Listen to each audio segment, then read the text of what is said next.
C'est sans doute l'un des chantiers les plus importants d'Europe, peut-être même du monde entier. Une formidable entreprise qui est en cours depuis près de 150 ans. L'objectif ?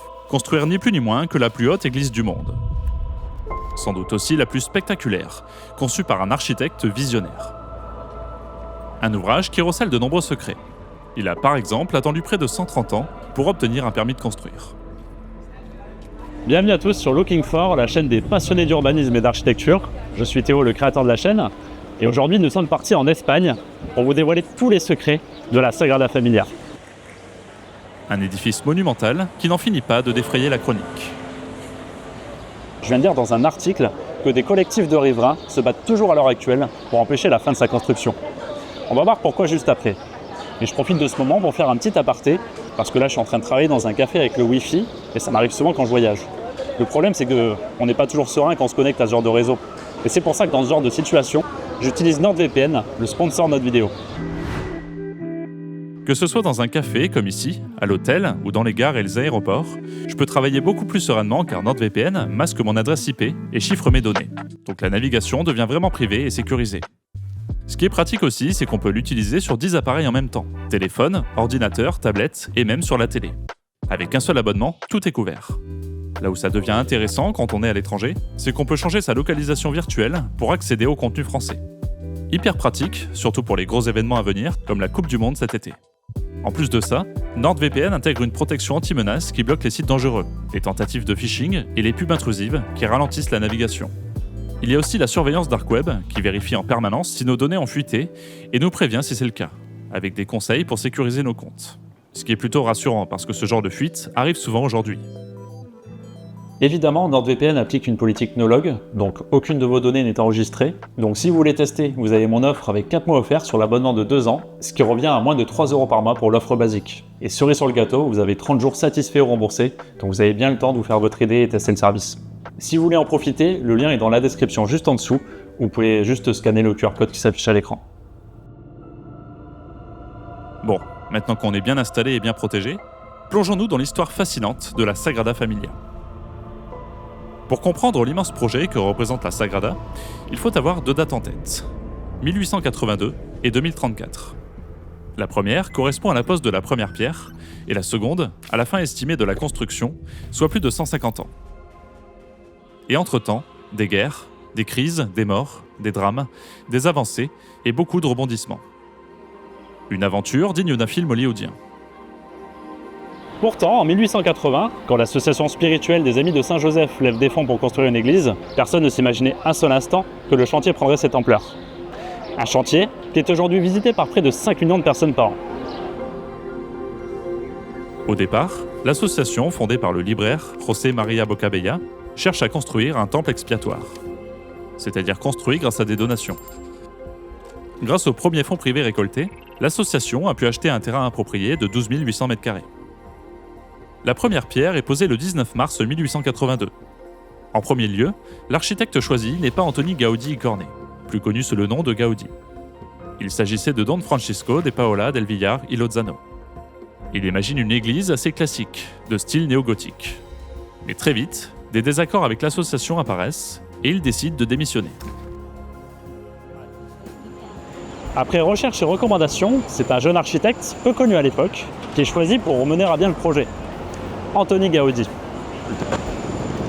Gaudí a à peine plus de 30 ans et assez peu d'expérience. Il aurait pu reprendre les plans déjà existants, mais non, il propose une autre vision.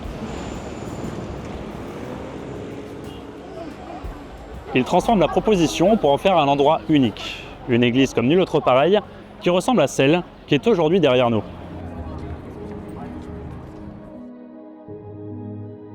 Cette transition du style néo-gothique vers ce qui sera étiqueté comme le modernisme catalan prend forme dans la crypte de la basilique mineure. Commencée par le premier architecte, elle sera achevée du vivant de Gaudí. Il y ajoute ses propres éléments inspirés de la nature. La crypte contient 4 chapelles, au milieu desquelles se trouve l'autel. Surtout, Gaudí entend donner une bien plus grande ampleur au projet, en imaginant par exemple la structure avec 18 tours. Pourquoi 18 ? Eh bien pour représenter les 12 apôtres. Une pour la Mère de Dieu, couronnée d'une étoile à 12 pointes qui s'illumine la nuit. 4 pour les évangélistes, et une dernière, la plus grande, en l'honneur de Jésus-Christ. Cette flèche de 172,50 mètres fera de la Sagrada Familia la plus haute église du monde. Elle se placera devant l'église principale d'Ulm, en Allemagne, qui culmine à 161 mètres de haut.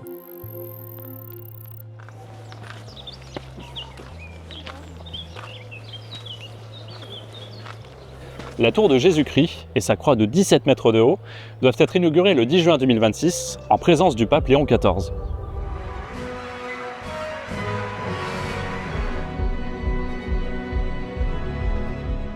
Et aussi haute qu'elle soit, elle ne dépassera pas le mont Montjuïc qui culmine à 177 mètres. Et il y a une raison à ça. Gaudi considérait que l'œuvre de l'homme ne devait jamais dépasser celle de Dieu.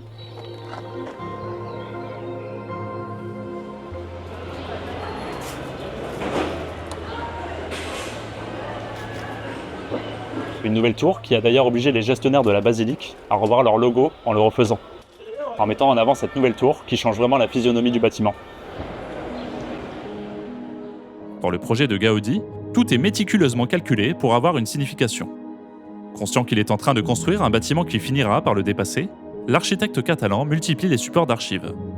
Tracés, plans, schémas, maquettes, le tout pour permettre de continuer son œuvre et sa volonté après lui. Il n'est pas le premier à le faire, ni le dernier. Récemment, Le Corbusier, par exemple, avait laissé une vision très détaillée de ce qu'il voulait pour la ville nouvelle de Chandigarh, en Inde, qu'il a eu la charge de concevoir. Un immense chantier débuté en 1951 et dont la première phase fut achevée pour l'essentiel en 1965, année de la mort de l'architecte, mais qui a continué ensuite. D'autres architectes stars ont disparu avant la réalisation de leur projet. Il en va ainsi de Frank Gehry, qui laisse les travaux du musée Guggenheim à Abu Dhabi orphelins de son concepteur. Autre volonté dans la construction de la façade extérieure, la conception de 3 façades monumentales. Tout d'abord, la façade de la Nativité. Dédiée à la naissance du Christ, il s'agit d'une façade richement décorée et pleine de vie. On y trouve plusieurs figures humaines, inspirées de vrais Barcelonais. Gaudi faisait venir des mendiants, des artisans et des enfants pour poser dans son atelier. Il voulait que la basilique soit le reflet vivant du peuple. La façade de la Passion, un peu plus austère, elle doit représenter la souffrance de Jésus lors de la crucifixion. Elle transmet la douleur et le sacrifice du Christ. Il y a un carré magique sur la façade contenant un symbole christique. Un carré magique n'est pas un carré d'as comme au poker, en tout cas, pas en architecture. Il s'agit d'un arrangement de nombres dans une grille de 4 par 4 où chaque ligne, colonne et diagonale donne la même somme. Ici, cette somme est égale à 33. Une référence directe à l'âge du Christ lors de sa crucifixion. Enfin arrive la façade principale, la façade de la gloire, bien plus grande et monumentale que le reste, qui représente la mort, le jugement dernier, la gloire et l'enfer. À noter que les inscriptions sur les façades utilisent plus de 50 langues. Gaudi voulait que l'on puisse lire la Bible en pierre. Les travaux sur la façade de la Nativité commencent dès 1891. En 1925, la première tour de la façade, celle consacrée à Saint Barnabé, est complétée. Pour accélérer le processus, Gaudi décide, à partir de 1914, de ne travailler que sur le chantier de l'église. Il s'aménage même un endroit pour dormir dans la crypte finie. Malheureusement, il ne verra pas plus que ce qui est achevé en 1925. Il va mourir prématurément, percuté par un tram, le 10 juin 1926. Il est aujourd'hui enterré dans la crypte qu'il avait lui-même bâtie. C'est alors son assistant, Domènec Sougragnes, qui prend le relais. Les parties construites du temps de Gaudi ont été classées au patrimoine mondial de l'UNESCO depuis 2005. Malheureusement, les drames de l'histoire n'épargnent pas le lieu. En 1936, l'Espagne est déchirée par une guerre civile qui durera 3 ans, entre les républicains et les partisans de Franco. Barcelone, bastion républicain, n'est pas laissée indemne. La Sagrada Familia est vandalisée. Plans et photographies sont brûlés et les maquettes sont détruites. En 1939, c'est un autre architecte qui travaillait avec Gaudi depuis 1919 qui prend le relais. Francesco de Paola Quintana y Vidal. Il entreprend de restaurer la crypte incendiée et surtout les modèles originaux de Gaudi. Une œuvre de recherche fondamentale, puisque c'est encore sur ses découvertes et ce qu'il a pu remettre au goût du jour que se base la construction de ce monument sans pareil. La basilique est un chantier en perpétuelle évolution, qui nécessite des quantités astronomiques de matériaux. Aucune statistique officielle et publique ne donne des chiffres précis, mais plusieurs estimations donnent des chiffres qui donnent le tournis. Depuis le début des travaux, près de 200 000 tonnes de pierres auraient été utilisées. Des pierres d'une 50aine de types différents, même si c'est la pierre de Montjuïc qui est la plus répandue. Extraite dans la carrière romaine des ferrocarrils catalans, c'est d'ailleurs la pierre la plus utilisée pour la construction de Barcelone. En analysant les images d'archives, avec les photos et vidéos des travaux actuels, il est intéressant de noter aussi l'évolution des entreprises de construction. Des frêles échafaudages en bois tenus avec de la corde, aux grues dernier cri utilisées récemment pour apporter la croix au sommet de la tour de Jésus-Christ. Cette évolution est aussi visible au niveau juridique, avec des répercussions réelles sur le chantier. En effet, l'édifice, si imposant qu'il soit, a un sacré talon d'Achille, celui de son permis de construire. Aujourd'hui, le chantier est en règle avec un permis délivré en 2019 par la mairie. Celui-ci court jusqu'à la fin de l'année 2026 et il aura coûté plus de 4,5 millions d'euros à la société en charge des travaux. Pourtant, quand on remonte un peu le calendrier, on est surpris d'apprendre que c'est le premier permis de construire jamais délivré pour l'église. Gaudi avait en 1885 déposé une demande de permis ici, à la mairie de Saint-Marty. Il aura fallu attendre plus de 130 ans pour obtenir une réponse. Si cette absence peut faire sourire, elle a des conséquences bien réelles pour la réalisation du projet. Et c'est le périmètre des travaux qui est aujourd'hui en discussion et qui inquiète les riverains. Dans les plans originaux de Gaudi, il y avait un escalier monumental devant la façade de la Gloire, au niveau de la rue de Mallorca. Problème, puisque le permis de construire n'avait pas été donné, des immeubles ont été construits. Ils font face à la Sagrada Familia depuis 1917, alors que le terrain appartient à l'église. Et c'est loin d'être anecdotique, puisqu'aujourd'hui se pose la question de la destruction de ces immeubles pour permettre la construction de cet escalier. Au total, il faudrait enlever 2 pâtés de maisons situés entre les rues de Mallorca et d'Arago, et entre les rues de la Marina et de la Sardaigne. Selon les riverains, environ 1 millier d'appartements sont concernés, soit environ 3000 personnes. Le coût de ces expropriations, des destructions et de la reconstruction est estimé à environ 10 millions d'euros. Une somme qui semble grandement sous-estimée, rien qu'en prenant en compte le prix des appartements autour de la Sagrada Familia. Surtout, des collectifs d'habitants se montent car ils ne veulent pas partir. Leur axe de défense, personne ne les avait avertis que le chantier de la basilique s'étendrait jusqu'à eux. Aujourd'hui, des discussions avancées sont en cours entre les représentants de la Sagrada Familia, la municipalité et les riverains. Un sujet d'autant plus explosif que la question du logement est une des thématiques les plus brûlantes de la ville de Barcelone. Devenue une destination touristique mondiale depuis les Jeux Olympiques de 1992, la ville a de plus en plus de mal à faire face à la crise du logement, notamment à cause des locations touristiques de courte durée. Dans ses dernières prises de parole, la mairie a expliqué qu'il n'y aurait aucun accord sans une possibilité de relogement pour les riverains. Une municipalité qui n'a jamais déboursé un centime pour aider à la construction du bâtiment. Ainsi, en reprenant la chronologie du lieu, on s'aperçoit que si le chantier peut avancer par à-coups, c'est grâce à de grandes campagnes de mécénat privé, comme dans les années 50, qui permettent notamment l'ajout de statues de la Sainte Famille en 1958, par un groupement de sculpteurs dirigé par Jaume Busquets. Plusieurs artistes, dont notamment Josep Maria Subirach, vont contribuer à façonner cette œuvre qui traverse le temps. Mais pour continuer à financer les travaux, la décision est prise, en 1961, d'ouvrir un musée où les aspects historiques, techniques et artistiques de la basilique sont présentés au public. Le parcours s'étoffe au fil du temps. Aujourd'hui, il est possible de visiter 2 des 3 façades construites, les nefs et l'abside, en plus du musée. La visite donne également la possibilité de monter sur les tours en ascenseur et de descendre à pied pour contempler les vues magnifiques de Barcelone. Une attraction touristique qui attire un public toujours plus nombreux. En 2025, la Sagrada Familia a attiré près de 5 millions de visiteurs.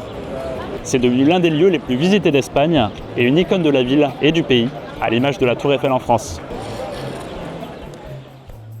Au-delà du symbole, la manne est aussi financière. Comptez 26 € pour le billet d'entrée standard et 36 € pour avoir accès au tour. En 2025, les visites ont généré 134,5 millions d'euros de recettes, dont 96,9% provenaient des contributions des visiteurs. Au niveau des dépenses, elles ont atteint 113,5 millions d'euros, dont 51,7% ont été consacrés à la construction et aux travaux, et plus de 30% à la gestion des travaux. Une question revient souvent, celle du coût global du chantier depuis le début des travaux. En prenant en compte l'inflation, les arrêts successifs de chantier, les guerres, la pandémie, il est pratiquement impossible de donner un prix juste. Cependant, plusieurs estimations circulent, tournant autour de plusieurs centaines de millions d'euros, entre 400 et 500 millions. Des chiffres à prendre avec des pincettes. Une participation active qui a permis notamment de compléter quasiment l'intérieur du bâtiment. Et il n'est pas exagéré de dire que le résultat est absolument exceptionnel. Voulu comme une véritable forêt de pierre, l'intérieur s'organise autour de 5 nefs, dont la nef centrale, plus haute, est reliée à un transept de 60 mètres de long sur 45 mètres de large. Au total, 36 colonnes se déploient en ramification, imitant des arbres et soutenant l'ensemble de la structure. Derrière le transept se trouve le chœur, puis l'autel, largement illuminé par les vitraux, principale source de lumière naturelle. L'ensemble du plan forme une croix latine d'environ 90 mètres de long. Encore une fois, le plan proposé par Gaudi est symbolique. Les colonnes, en s'élevant et en se ramifiant, évoquent à la fois la nature et l'élévation spirituelle. Certaines d'entre elles rendent hommage aux apôtres et aux évangélistes. Fidèle à son approche, Gaudi privilégie les formes courbes et organiques, inspirées du vivant, rejetant autant que possible les lignes droites. Les vitraux jouent un rôle essentiel dans l'expérience du lieu. Leurs couleurs évoluent au fil de la journée, avec des tons froids le matin et plus chauds l'après-midi, créant une atmosphère propice à la contemplation. Le moment le plus spectaculaire reste la fin de la journée, lorsque la lumière du soleil traverse la basilique et en révèle toute la richesse. Un monument qui est aujourd'hui considéré comme un lieu religieux à part entière. En effet, cette basilique mineure, selon la terminologie officielle, a été consacrée par le pape Benoît XVI en 2010. À cette époque, les travaux devaient encore prendre fin en 2026. D'ailleurs, symboliquement, c'était la date du 10 juin 2026 qui était ciblée. Elle correspond au centenaire de la mort de Gaudi. Mais les retards, notamment dus au Covid, ont fini par faire décaler durablement la date. Aujourd'hui, selon plusieurs estimations, les travaux pourraient durer au moins jusqu'en 2034. L'actuel architecte des travaux, Jordi Faoli, en poste depuis 10 ans, a estimé en février 2026 devant la presse qu'avec la finition de la tour de Jésus-Christ, nous sommes à près de 80% de l'ensemble construit. Pour arriver à 100%, il faudra trancher sur la douloureuse question de l'escalier monumental, qui doit prendre place devant la façade de la gloire. Mais d'autres chantiers sont en cours. Il y a notamment le cloître. Il comprendra 2 sacristies aux extrémités, dont une est déjà construite, et au milieu, une chapelle dédiée à la Vierge, la chapelle de l'Assomption. Elle donnera sur la rue et sera tout le temps ouverte. Au quotidien, une centaine d'ouvriers sont à pied d'œuvre sur le chantier. Un endroit hors du temps où les hommes se succèdent pour construire une œuvre que Gaudi aurait voulu éternelle. 144 ans après la pose de la première pierre, le chemin parcouru est immense. Un chantier étalé sur près de 2 siècles, comme la cathédrale Notre-Dame de Paris, était au départ un pari fou. Il est en train de devenir une réalité et l'un des nouveaux visages de l'Espagne. Et voilà, c'est la fin de ce reportage sur la Sagrada Familia, j'espère qu'il vous aura plu. Si vous avez aimé que je me déplace sur le terrain, alors n'hésitez pas à me le dire en commentaire. Et merci encore à NordVPN d'avoir sponsorisé cette vidéo, et sans qui le tournage n'aurait pas été possible. Pour rappel, si vous voulez tester, vous avez juste à passer par mon lien en description en dessous de la vidéo. Et si vous avez aimé l'architecture spirituelle, alors je vous conseille d'aller voir ma vidéo sur la restauration de Notre-Dame qui s'affiche juste là. En attendant le prochain épisode, je vous dis à très vite sur Looking For.